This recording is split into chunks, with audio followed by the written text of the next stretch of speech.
Nice. All right. He lies. Do you remember? You're a liar, Fester. Whoa. He sits on a throne of lies. Yeah, Exactly. crushes it. Oh, stop guessing. Oh, no. It's Port Charlotte. Oh, yeah, I just want to say Punta Gorda because it's my favorite town name in the entire state of Florida. Because Gorda means fat, right? Right. Yeah. So it's like I don't know. Don't mispronounce Punta. Okay? I was just focusing on the Gorda part. Please don't. What?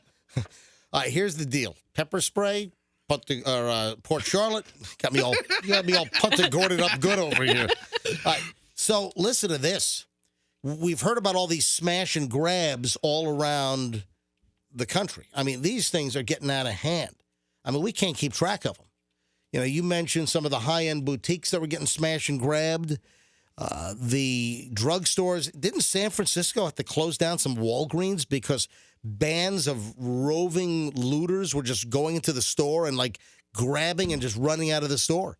And I think Walgreens in a couple of spots in San Francisco, they said, okay, we give up. So long. We're leaving. We're closing. We're shutting down.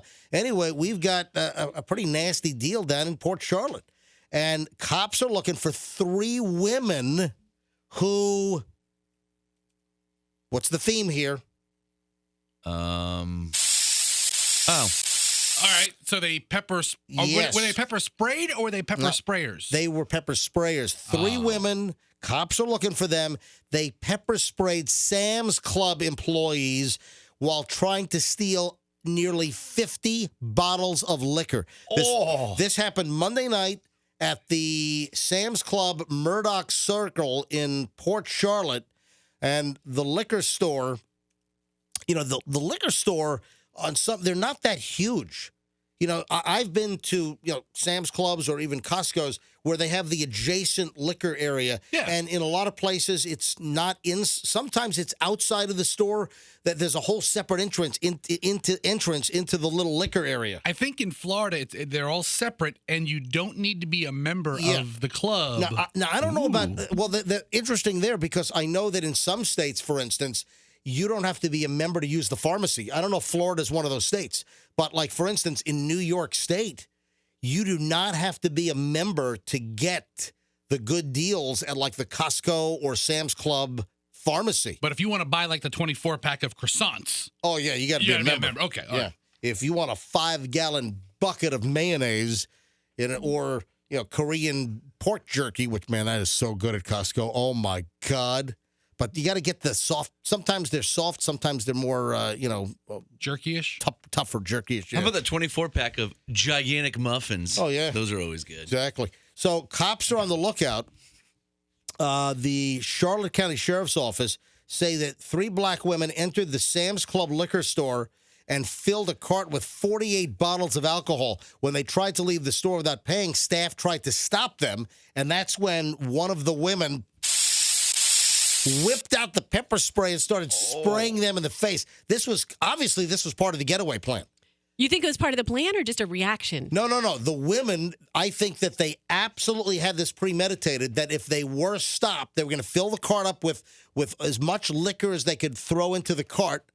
And I'm guessing they didn't go for wine. I'm guessing they went for probably booze. Yeah, the big gallon or 3-liter size. Jugs of Captain Morgan. Seriously. Or...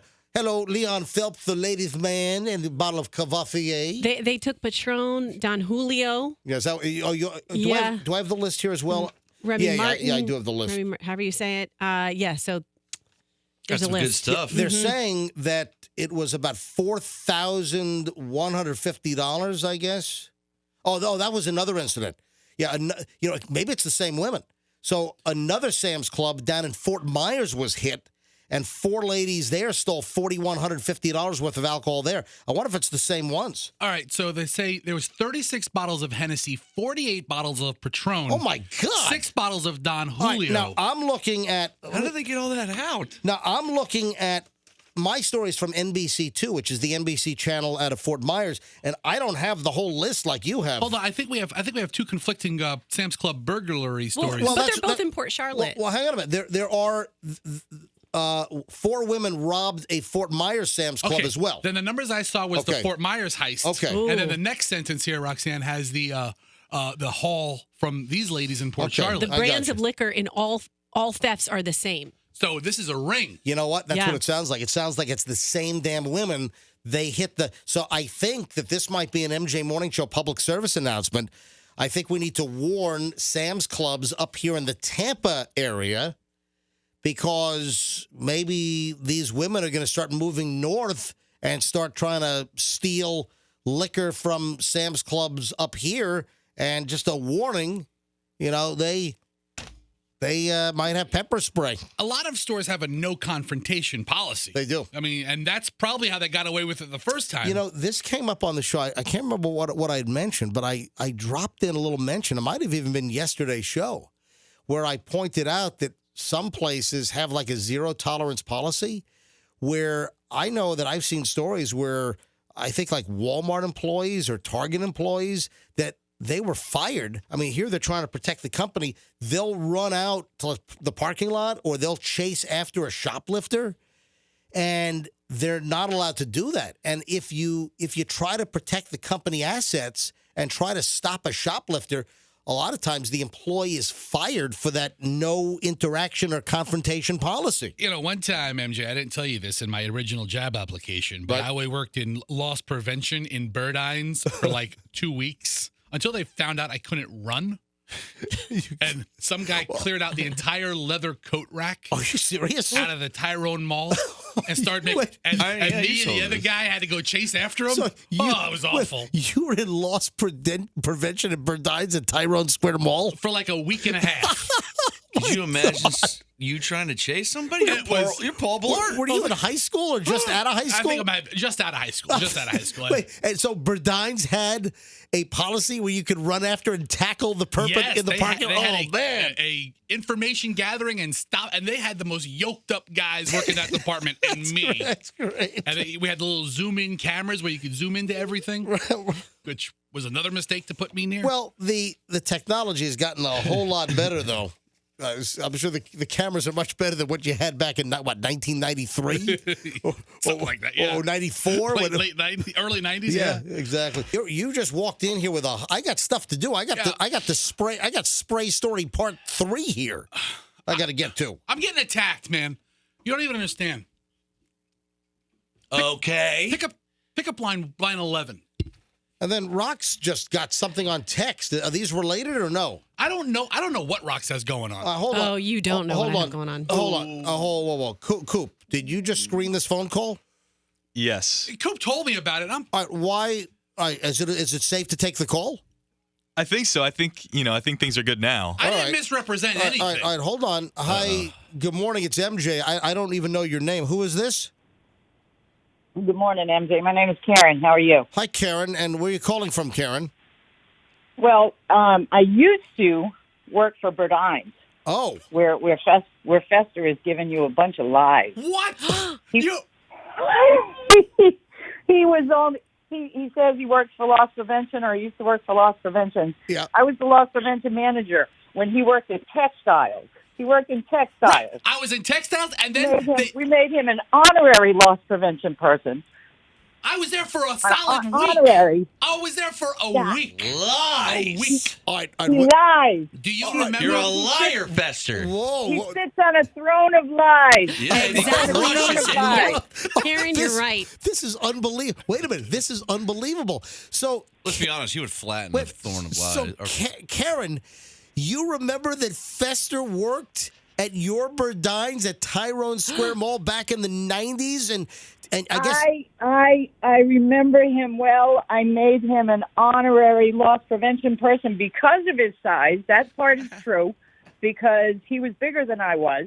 So anytime I went out the door after a shoplifter, I would call him and ask him to come with me because, obviously he was more intimidating looking than I was. This is Obviously crazy. not more intimidating than I was, but definitely more intimidating looking Yes. than I was. So we're talking about Fester's job and a woman that's listening to us that worked with Fester 30 years ago at Tyrone Square Mall.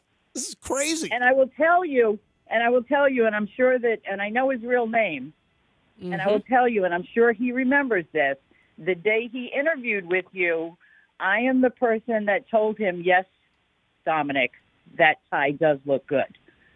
you should get this job. Wow. Oh, the tie, yes. Fester, isn't there another story about you working in the betting department? There's a bunch of stories. But it sounds like you've been Yeah, padding your there's a resume. bunch of stories. Well, hold on. Say it again. He was an honorary. I will give you that. He was an honorary loss prevention person, and we did grab him whenever we needed backup. All right, now isn't there a bit of irony here that Fester, you worked in loss prevention? Was it? He's like the biggest pilferer ever. Well, hold on. What wasn't there a story that you told me about a friend of yours? Oh yeah, there's a very Karen. Years later, there was a big illegal ring going around that store. Did you know that? Oh, honey, there were illegal rings going around that store all the time. Oh, I no question. So, Fester, what would you like to share with Karen 30 years later? Oh, absolutely nothing. Absolutely nothing. I'm not gonna roll over on myself 30 years later. No, but what do you know that was happening? I know that there were employees that were deleting sales at the end of the night, and they would never show up on the register. Oh, trust me, honey. I worked there for 20 years. That does not surprise me at all. I put a lot of them in jail. Yeah, the first day I'm there, some guy named Brent.